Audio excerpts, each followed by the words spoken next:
ये आकाशवाणी है। प्रस्तुत है कार्यक्रम सुर्खियों में। इसके अंतर्गत आज सुनिए जमा बीमा और क्रेडिट गारंटी निगम विधेयक 2021 को केंद्रीय मंत्रिमंडल की स्वीकृति पर चर्चा। इसमें भाग ले रहे हैं आर्थिक विश्लेषक शुभमोय भट्टाचार्य जी और आकाशवाणी संवाददाता कमल कुमार प्रजापति। कल मंत्रिमंडल ने अपने एक अहम निर्णय में deposit insurance and credit guarantee corporation amendment bill 2021 को मंजूरी दी। इससे बैंक के एक जमाकर्ता को बीमा सुरक्षा के कई लाभ मिलेंगे और बैंकों में जो जमा रकम है उस पर 5 लाख रुपए तक की बीमा सुरक्षा बैंकों की जमाकर्ता को प्राप्त हो सकेगी। साथ ही जैसे कहा जा रहा है कि बैंकों की लिक्विडिटी या मॉरिटोरियम की स्थिति में अगर कोई जमाकर्ता बीमा की अपनी रकम प्राप्त करना चाहे तो इससे संबंधित प्रक्रियाओं को 90 दिन में पूरा कर बीमा का जल्द भुगतान किया जा सकेगा। तो शुभमय जी, डिपॉजिट इंश्योरेंस की तहत एक आम जमाकर्ता को बीमा सुरक्षा दी जा रही है, उससे जमाकर्ता को कितना लाभ है? Deposit insurance and credit guarantee corporation, मोटा मोटी बात यह है कि आप और हम जब बैंक में जाते हैं, एक बचत खाता खोलते हैं और बचत खाता में पैसे डालते हैं, वो हमारा बनता है कि हम जब भी मर्जी उसमें पैसे डालें और जब भी मर्जी हम उसमें से पैसे निकालें, क्योंकि वो मेरी चीज है। लेकिन मुश्किल तब आता है कि कभी अगर इस बैंक, और खासकर इसमें मैं बहुत सारा कोऑपरेटिव बैंक का जिक्र कर रहा हूँ, इनमें बहुत सारे लोग जब पैसे डालते हैं और कभी कभी ये सारे बैंक जो हैं इनके ऊपर कभी कभी प्रेशर आ जाता है, आरबीआई को मॉरेटोरियम वगैरह लगाना पड़ा है, तो तब सवाल ये उठता है कि डिपॉजिटर्स जिनको उस बैंक का मालिकाना नहीं है, जिनको उस बैंक से सिर्फ इतना ही है कि उनका बचत खाता डाला है, तो उनका खुद का पैसा कहाँ पे क्यों नहीं वापस मिलेगा। तो इस पर पहला चीज रहता है कि क्या बैंक बंद हो जाने से वो सारे बचत खाते में जो पैसे हैं क्या वो भी डूब जाते हैं? तो इसका उत्तर है नहीं। वो पैसा 5 लाख रुपए तक इंश्योरेंस रहता है, यानी कि 5 लाख रुपए तक कोई भी बचत का खाता जो खोला जाता है उसका एक इंश्योरेंस सरकार की तरफ से किया जाता है किसी भी भारत के बैंक में, जिसमें कोऑपरेटिव बैंक भी आते हैं। इसमें जो इन्होंने भी खाता खोला है उसका बचत को बिना किसी सवाल कोई दूसरा फॉर्म भरने का जरूरत नहीं होता है, ऑटोमेटिकली वो इंश्योरेंस मिलता है। यह है लोगों को कॉन्फिडेंस देने के लिए कि आपका पैसा कहीं नहीं जाएगा। कम पैसे वाले मध्य वर्गीय लोगों के लिए ये बहुत बड़ा एक सुरक्षा का माध्यम है। निश्चित तो हो जाता है कि उनका पैसा है 5 लाख रुपए तक कहीं नहीं जाएगा, उनके लिए रखा हुआ है, लेकिन कब मिलेगा? और देखा गया है कि बहुत ऐसे बैंक्स हैं जहां पे बैंक बंद हो गया है, कई साल निकल गए हैं, लेकिन पैसा डिपॉजिटर्स को वापस नहीं मिले हैं, क्योंकि कोर्ट में जब तक कार्रवाई चलता है तब तक बैंक्स में वो पैसा रखा जाता है और वो जाके सब कुछ मामला सेटल हो जाता है, तभी जाके वो पैसा लोगों को वापस मिलता है।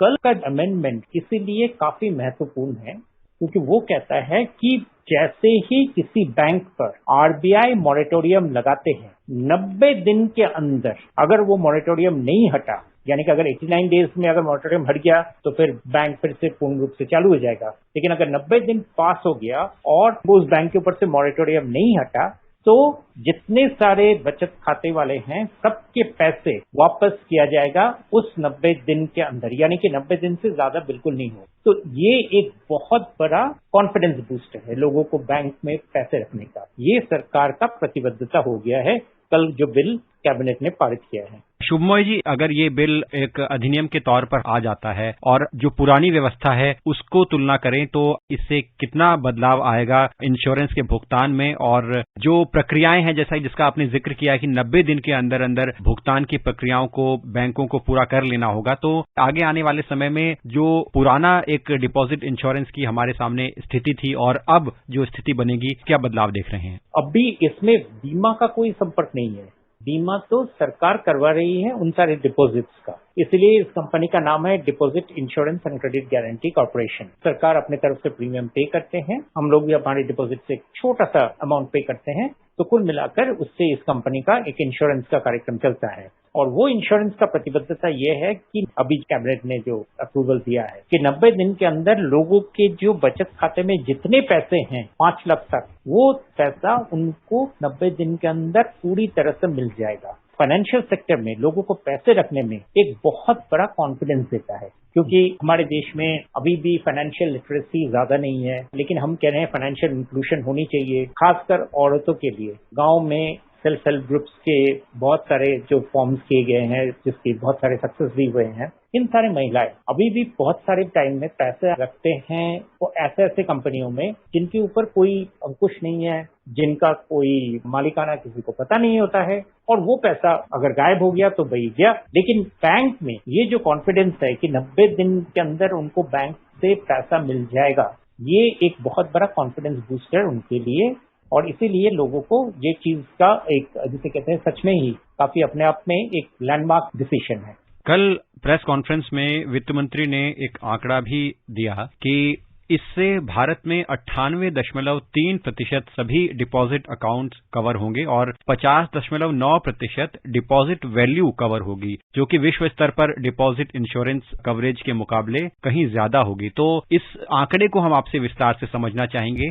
भारत में जितने सारे लोगों की हम बात कर रहे हैं कि लोगों ने पैसा रखा बैंक में, तो छोटे वर्ग के लोग भी रखते हैं, मध्य वर्गीय लोग भी रखते हैं और वित्तशाली लोग भी रखते हैं। वित्त मंत्री कह रहे थे कि ये जो deposit credit insurance guarantee corporation का 5 लाख का जो लिमिट है, जिसके अंदर सबको 90 दिन के अंदर पैसा मिल जाएगा, यानी कि भारत में जितने सारे सेविंग्स अकाउंट है उसके करीब 99% सेविंग्स अकाउंट इस लिमिट में आते हैं। इन सारी सेविंग्स अकाउंट में 99% अकाउंट्स वो हैं जिनमें टोटल अमाउंट जो रखा गया है वो 5 लाख या 5 लाख से कम है। आप अगर देखेंगे मोटा मोटी मध्यवर्गीय लोगों में भी 5 लाख से ज्यादा किसी का मोटा मोटी पैसा नहीं होता है, क्योंकि अगर उससे होता है तो वो फिक्स डिपॉजिट में चला जाता है या नहीं तो कोई दूसरे स्कीम्स में डालते हैं। यानी कि 5 लाख काफी ऊपरी लिमिट है। इसके ऊपर जिनके रहते हैं उनको हम वित्तशाली मान सकते हैं कि भाई उनके पास पैसे हैं, उनके पास रखने के लिए हैं, तो वो अलग है। लेकिन उनका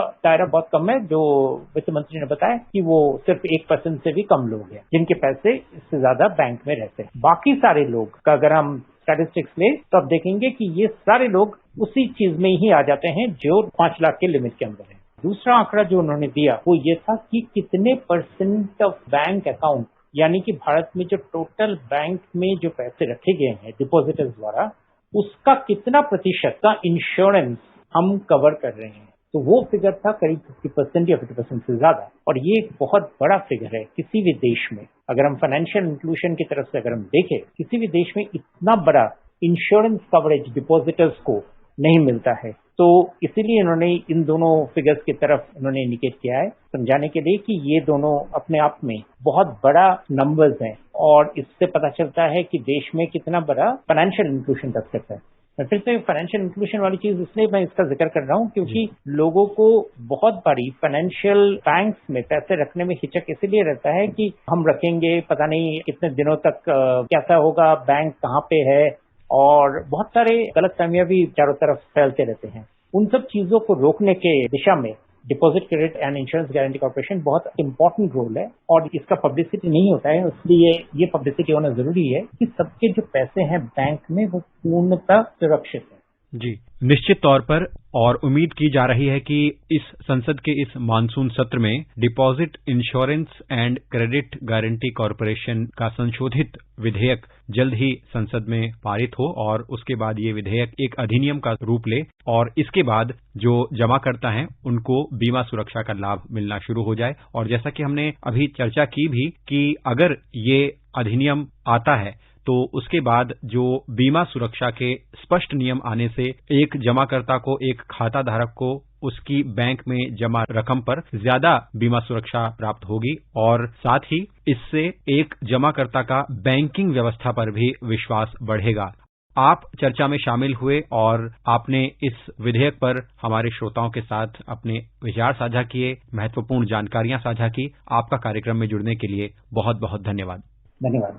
अभी आप सुन रहे थे जमा बीमा और क्रेडिट गारंटी निगम विधेयक 2021 को केंद्रीय मंत्रिमंडल की स्वीकृति पर चर्चा। इसमें भाग ले रहे थे आर्थिक विश्लेषक शुभमोय भट्टाचार्य जी और आकाशवाणी संवाददाता कमल कुमार प्रजापति। ये कार्यक्रम आकाशवाणी के समाचार सेवा प्रभाग द्वारा प्रस्तुत किया गया। इसे आप हमारे mobile app news on AIR और YouTube channel news on AIR official पर भी सुन सकते हैं। इस कार्यक्रम के संबंध में अपनी प्रतिक्रिया आप हमें ईमेल कर सकते हैं। पता है airnsdtalks@gmail.com। ये कार्यक्रम फिर से सुनने के लिए लॉग ऑन करें हमारी वेबसाइट newsonair.nic.in।